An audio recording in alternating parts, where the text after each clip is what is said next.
Hello नमस्कार, मैं doctor known Patel, dermatologist एवं हेयर ट्रांसप्लांट सर्जन और क्लिनिक रायगढ़ छत्तीसगढ़। आपका स्वागत करता हूं मेरे एसीआर यूट्यूब चैनल पे।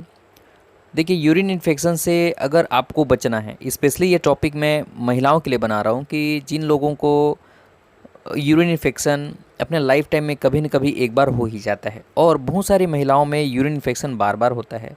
तो अगर आप यूरिन इन्फेक्शन से बचना चाहते हैं तो ये टॉपिक को ज़रूर सुनें। और उससे पहले मेरा रिक्वेस्ट है कि आप चैनल में सब्सक्राइब हो जाएं, बेल आइकन को ज़रूर दबाएं, जिससे कि हमेशा की तरह आपको सही जानकारियां टाइम पर मिलती रहें। देखिए, बेसिकली क्या होता है, यूरिन इन्फेक्शन किन को ज़्यादा होता है। पहला चीज़ है जो पानी कम पीते हैं। दूसरा चीज़ है जिन महिलाओं को स्ट्रेस ज़्यादा रहता है। तीसरा चीज़ है ऐसी महिलाएं जो कॉमन पब्लिक टॉयलेट्स चीज़ें यूज़ करते हैं, हाइजीन थोड़ा सा जिनके में थोड़ी सी कमी रहती है।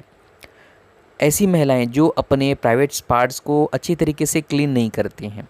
ऐसी महिलाएं जो ख़राब पानी में संपर्क में आते हैं, उन पानी में इस्तेमाल हो जाते हैं। देखिए, इंडिया में गरीबी है तो हो सकता है नहाने के पानी ख़राब हो, उन चीज़ों से हो सकता है। जो लोग अपने पेशाब को, यूरिन को प्रॉपर निकलने, मतलब आप क्या करेंगे, रोक के रखते हैं, इन चीज़ों से आपको यूरिन इन्फेक्शन होने के चांस है। साथ ही साथ में अगर आपको किसी भी प्रकार की किडनी की बीमारी जैसे पथरी, स्टोन हो गई है, शुगर बीमारी हो गई है, तो इनमें आपको यूरिन इन्फेक्शन हो सकता है। आप कैसे पता कर सकते हैं कि आपको यूरिन इन्फेक्शन हुआ है कि नहीं। देखिए, यूरिन इन्फेक्शंस के लिए कुछ सिम्टम्स होते हैं और कुछ जांच होते हैं। सिम्टम का मतलब आपके बॉडी में आपको कुछ महसूस होंगे, जैसे जब भी आप यूरिन के लिए जाते हैं तो आपको जलन होगा, यूरिन करने के समय भी जलन होगा, यूरिन करने के बाद भी होगा, तो आपको जलन महसूस हो सकता है। इसके साथ में आपको एब्डोमिनल पेन, हल्का फुल्का पेट दर्द भी हो सकता है, आपको थोड़ा इंडाइजेशन हो सकता है, पेट का निचला हिस्सा आपको आसपास दर्द करता हुआ लगेगा, बार बार पेशाब जाने का मन करेगा और अच्छी तरीके से पेशाब क्लियर भी नहीं होगा। तो ये कुछ छोटे मोटे सिम्टम हैं, इनसे चीज़ों को आप समझ सकते हैं और पकड़ सकते हैं कहीं आपको यूरिन इन्फेक्शन तो नहीं हो गया है। अब मैं बात करूं कि यूरिन इन्फेक्शन से अगर आपको इसका कंफर्म जांच कराना है तो क्या कर सकते हैं।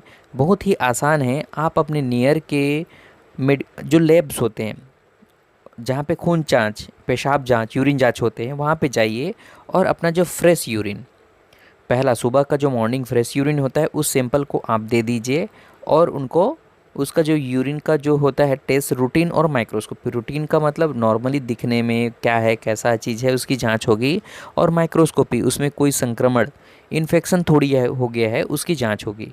उस जांच के रिपोर्ट मिलने के बाद में ही अधिकतर आपको एंटीबायोटिक की शुरुआत करनी चाहिए। लेकिन अगर आपको कोई ये जो सिम्टम आ रहे हैं उसको ठीक करना है तो आपको क्या क्या चीज़ें करनी चाहिए, जो जो मैंने कारण बताए उन कारणों को दूर करने की कोशिश करें, और साथ में पानी ज़्यादा मात्रा में पिएं। एल्कलाइज़र होते हैं, मेडिकल स्टोर्स पे आपको एल्कलाइज़र मिल जाएंगे, उन एल्कलाइज़र को आप ज़्यादा मात्रा में पिएं, पानी में मिला कर के पिएं। जूस पी सकते हैं आप, नींबू पानी पी सकते हैं, और डिहाइड्रेटेड मत रहें। प्राइवेट पार्ट्स को क्लीन करें, उस जगह में आप ठंडा पानी डाल सकते हैं जिससे कि आपको इरिटेशन थोड़ा सा कम महसूस होगा। तो इन चीज़ों को छोटे छोटे केयर हैं, इन छोटे छोटे केयर्स को करेंगे तो आपको यूरिन इन्फेक्शन में कुछ राहत मिल जाएगा। जैसे ही आपका लैब टेस्ट आ जाएगा तो उसके बाद में आप अपने स्किन डॉक्टर्स को बता दें वो रिपोर्ट को, वो आपको आपके अकॉर्डिंग, अगर यूरिन इन्फेक्शन है तो मोस्टली यूरिन इन्फेक्शन में एंटीबायोटिक दिया जाता है उस इन्फेक्शन के हिसाब से या सेंसिटिविटी के हिसाब से, जिसमें कि नॉर्मल बुखार, नॉर्मल सर्दी जुकाम के अलावा इसमें इन्फेक्शन का जो ट्रीटमेंट होता है थोड़ा लंबा चलता है। आपको दवाइयों को बीच में बंद नहीं करना चाहिए। कई महिलाओं में तो ऐसा भी देखा गया है कि यूरिन इन्फेक्शन पूरी तरीके से ठीक नहीं होता है तो आप उनको दोबारा होने के भी चांसेस रहते हैं। दूसरा, यूरिन इन्फेक्शन अगर आपको लंबे समय तक चले तो आपकी किडनी में भी खराबी आ सकती है। तो आप थोड़ा थोड़ा केयर रखें, सावधानी रखें, और अगर आपको समस्या लग रही किसी प्रकार की तो आप अपने स्किन स्पेशलिस्ट को संपर्क जरूर करें। अगर ये जानकारी आपको अच्छी लगी तो लाइक ज़रूर करें। धन्यवाद।